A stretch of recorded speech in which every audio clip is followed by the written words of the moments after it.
y a une guerre qu'Israël est en train de gagner, c'est la guerre militaire. Il y a une guerre qu'Israël est en train de perdre par manque de volonté. Alors que, encore une fois, ça ne demande pas beaucoup de moyens, simplement une volonté. Eh bien, c'est la guerre de la communication. Et le fait que Emmanuel Macron, quel que soit ce que je pense de lui, son niveau de courage inexistant, en même temps son rapport au clientélisme en France, eh bien, je pense malgré tout que les décisions, les annonces de reconnaissance de l'État palestinien auraient peut-être, je dis bien peut-être, pu éviter si Israël s'était montré un peu plus volontariste dans sa communication. Nous avons le plaisir d'être en ligne avec Simon Moss. Simon, bonjour, Boker Tov. Bonjour, bonjour. Merci Daniel. d'être avec nous ce matin.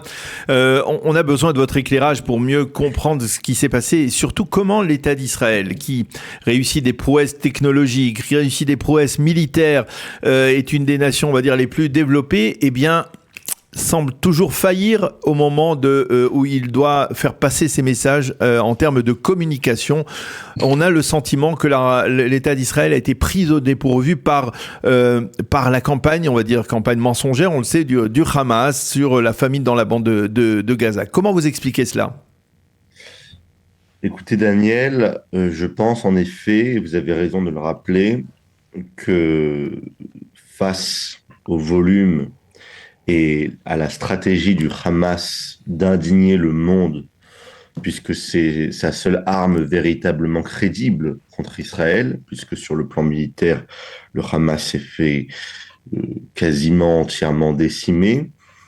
Eh bien, face à cette stratégie de communication, je pense, et c'est mon avis personnel, que les autorités israéliennes n'ont soit pas mesuré en fait l'importance de la communication, soit sont dans une posture que j'appellerais la posture de Golda Meir, qui consiste à dire et à rabâcher: nous préférons vos condamnations à vos condoléances. Cette idée en fait que de toute façon, il ne sert à rien, je l'entends souvent, de plaire aux autres, de convaincre les autres parce que le monde est contre nous et qu'il est futile de s'expliquer. Et en fait, à moi, je suis assez frustré en tant que communicant précisément parce que quand on a un ennemi qui s'appelle le Hamas et qui en fait une stratégie de guerre, ne pas investir ne pas investir ce champ de bataille, c'est simplement un manquement. Mais sur le fond, Simon, on ne se bat pas à armes égales avec le Hamas, puisque le Hamas, le fond de la stratégie du Hamas, c'est de diffuser des mensonges. Ce n'est pas Israël ne peut pas se permettre de réagir de la même manière. On n'est pas sur le même piédestal. Et donc finalement, lorsque le Hamas lance un de ces mensonges sur ce qui se passe, par exemple, dans un hôpital de la bande de Gaza, l'armée israélienne doit prendre au moins le temps, même s'il s'agit de quelques heures, pour vérifier. Et à partir de là, on est perdant. On est certainement perdant parce que pendant ces heures, à la vitesse où les nouvelles se propagent aujourd'hui, eh bien Israël est déjà accusé, il est déjà sur le banc des accusés, il n'a plus aucune chance de sortir innocent. Il y a du vrai dans ce que vous dites, il y a des épisodes, des événements où il est très difficile de réagir de manière rapide, stratégique, structurée. Néanmoins, il y a énormément de points, énormément de chantiers sur lesquels Israël aurait pu être beaucoup plus réactif, aurait pu être beaucoup plus investi. Alors, je vais vous poser la question. Fait. Je vais vous poser la question. Imaginez que vous êtes le responsable de la communication de Benyamin Netanyahou, que on voit venir grand comme un pavé la campagne médiatique du Hamas sur la famine dans la bande de Gaza. Quels sont les conseils que vous donneriez, vous, à Benyamin Netanyahou, qui lui-même est considéré comme un grand communicant ?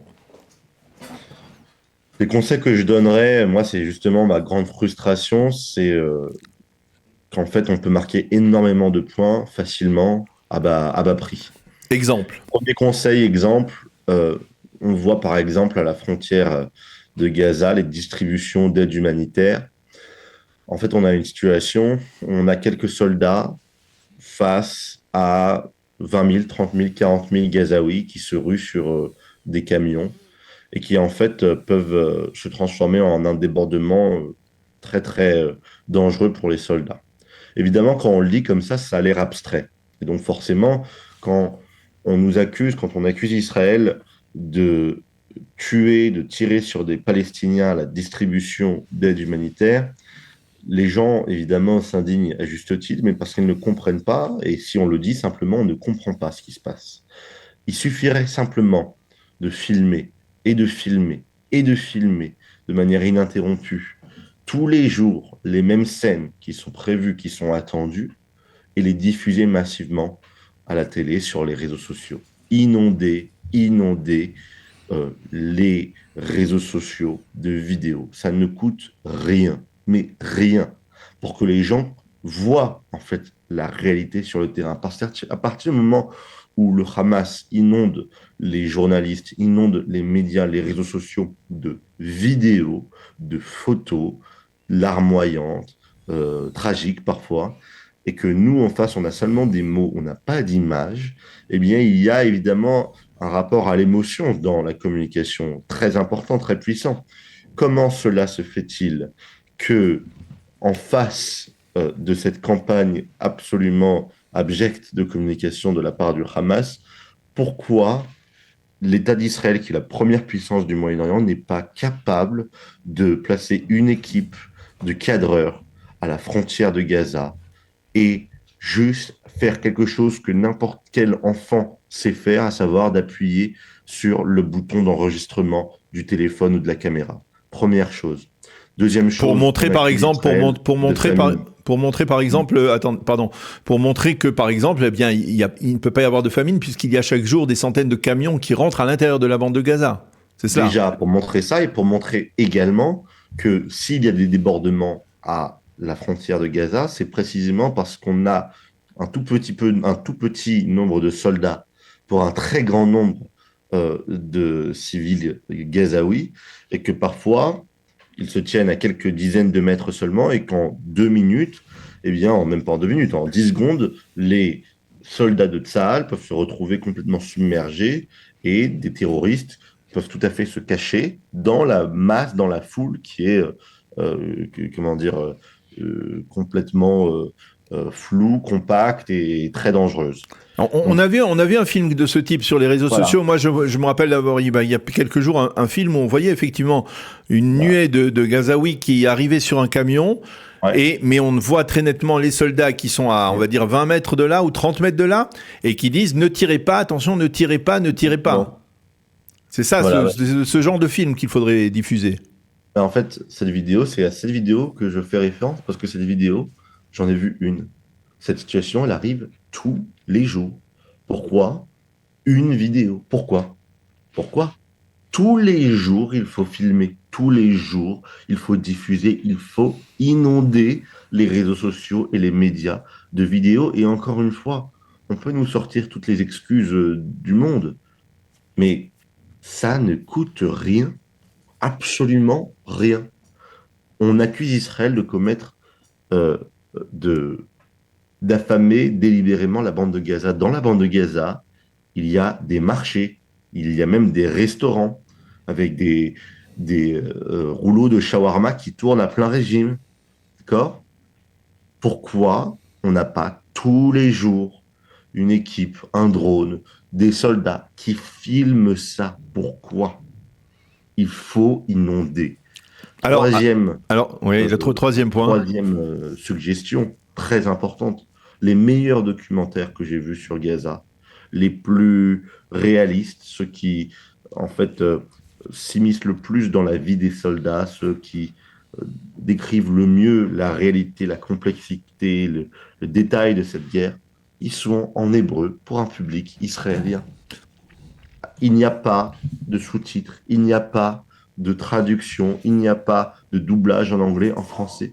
Pourquoi les meilleurs documentaires israéliens sur Gaza sont à destination d'un public qui est déjà convaincu?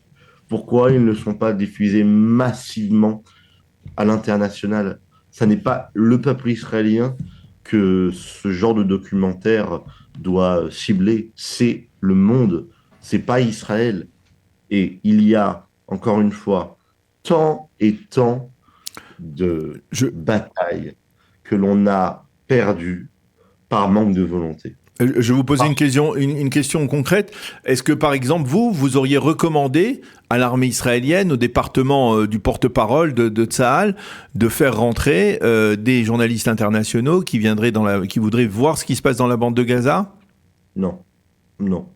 Ça, sur ce point-là, je m'aligne complètement avec la position de l'armée israélienne, puisque l'on sait de toute façon que les journalistes internationaux vouent à Israël un biais, logent Israël à une différente enseigne que les autres conflits et que les autres couvertures médiatiques dans le monde. Donc, par enchantement, ces journalistes-là ne vont pas s'inventer une déontologie journalistique équitable et honnête du jour au lendemain. Donc, en fait, ils ne feraient en réalité qu'ajouter de la propagande à celle déjà existante, euh, à celle déjà existante du Hamas. Donc, non, moi, clairement, Mhm.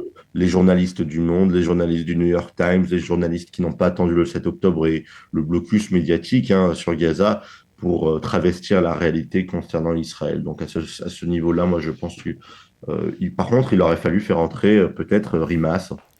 Il Oui. aurait fallu la laisser rentrer et d'autres députés, euh, notamment l'eurodéputé qui vient d'être Katala. rapatrié en Oui. France après avoir fait sa croisière sur le Andala, sur le navire Andala. Eh bien, ceux-là, je les aurais laissés, moi, entrer dans la bande de Gaza. Par contre, je n'aurais en aucun cas assuré leur sécurité ni leur prise en charge.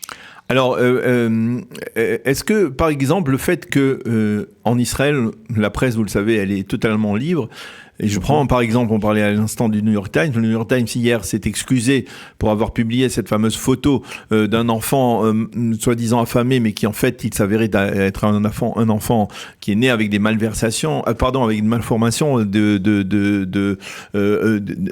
naissance, donc qui était déjà malade Ouais. bien avant le début de la guerre.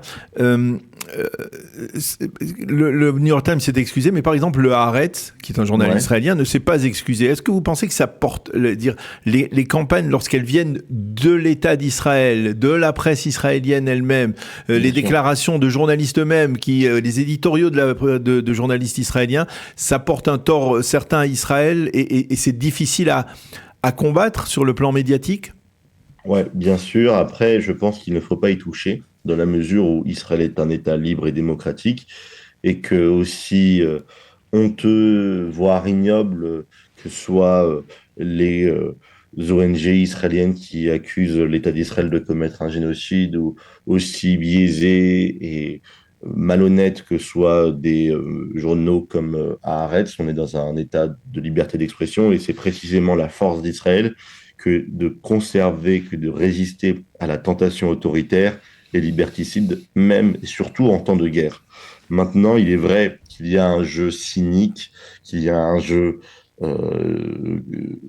facile et, euh, et très redoutable de la part des opposants, des critiques, voire des détracteurs haineux d'Israël et des Juifs. C'est ce qu'on appelle la stratégie du juif utile, c'est-à-dire qu'on va utiliser une ONG israélienne, un spécialiste de la Shoah qui en plus s'avère être juif. On va utiliser des propos d'un rescapé de la Shoah qui n'est pas que rescapé de la Shoah, mais qui est également militant antisioniste, voire antisémite. Eh bien, on va utiliser ces propos-là précisément pour légitimer une parole anti-israélienne complètement débridée. Et en fait, la facilité dans cette stratégie, dans cette tactique, c'est précisément qu'elle réside dans une mauvaise représentativité, une mauvaise représentation de la réalité israélienne, de l'opinion israélienne. On entend souvent parler des Neturei Karta, c'est une secte microscopique minuscule en Israël et à New York, qui sont des juifs ultra-orthodoxes non sionistes et que l'on voit à peu près à toutes les manifestations anti-israéliennes. Et toujours, c'est ces membres de cette secte-là qui arborent des drapeaux palestiniens, qui arborent des messages complètement innommables sur Israël, eh bien, sont présentés, sont mis en avant par Aymeric Caron, par Rima Hassan, par tous les Mhm. participants de ce grand taux-da-fé anti-juif médiatique, hein, tout-à-fait médiatique auquel on assiste depuis maintenant 2 ans. Et donc, il est toujours plus facile, parce qu'il faut comprendre aussi pourquoi ça marche, c'est parce que quand on est dans tout groupe humain, il y a des rebelles. Maintenant, il y a des groupes humains qui sont collectivement bons, il y en a qui sont moins bons. Sauf que même dans les groupes humains qui sont collectivement bons, on va trouver des marginaux qui, en fait, trouvent leur intérêt dans la marginalité, puisque de toute façon, ils savent que dans cette marginalité va leur permettre de briller auprès des opposants à ce groupe. Et c'est vrai pour tous les groupes humains. Et même parmi les juifs, on a des gens qui utilisent leur judéité comme un tremplin Oui. personnel pour gagner en notoriété, car ils savent pertinemment que leur discours en tant que juif va être plus relayé que celui d'autres détracteurs d'Israël. Une dernière question, Simon. C'est pas la première fois, et certainement vous êtes venu ici à de multiples reprises depuis le début de la guerre. Vous avez eu l'occasion de rencontrer des responsables israéliens. Vous me disiez hors antenne que vous aviez rencontré le ministre des Affaires étrangères israélien, Gideon Sa'ar. C'est-à-dire, qu'est-ce qu'ils vous disent lorsque vous leur dites il faut absolument corriger certaines de vos lacunes en termes de communication? Écoutez, moi, ce qui me frappe, sans citer de nom aucun, sans viser particulièrement Gideon Sa'ar, mais il y a des gens, attention, dans l'administration israélienne, qui sont pleins de bonne volonté, vraiment, et qui essayent, mais qui sont subordonnés à une hiérarchie, et c'est normal. Et en haut de la hiérarchie, on a des membres du gouvernement, on a des responsables qui, après le 7 octobre, malgré le 7 octobre, sont toujours dans une posture relativement arrogante de ce que j'appelle la caricature de l'israélien. Laisse-moi te dire comment on fait les choses. Laisse-moi te dire comment on fait les choses. Et de toute évidence, cette stratégie, elle ne marche pas.